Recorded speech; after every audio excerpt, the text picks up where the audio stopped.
పవన్ కళ్యాణ్ చేసిన వ్యాఖ్యలపై మంత్రి పొన్నం ప్రభాకర్ తీవ్ర ఆగ్రహం. రెండు రాష్ట్రాల మధ్య విభేదాలు రేకెత్తించేలా ఉన్నాయని అంటూ స్పష్టం.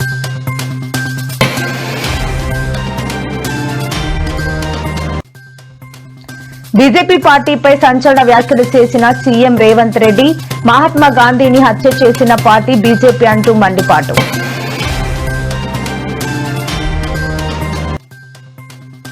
తెలంగాణలో కేసీఆర్ శకం ఇక ముగిసినట్లే అంటూ సంచలన వ్యాఖ్యలు చేసిన TPCC chief Mahesh Kumar Goud.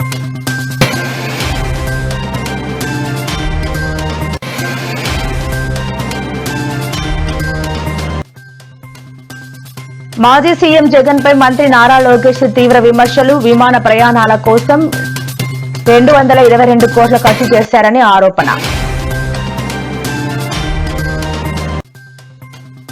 YCP నేత రాసలీలల వీడియో వైరల్. స్వయంగా వాట్సాప్ గ్రూపుల్లో షేర్ చేసిన వైనం.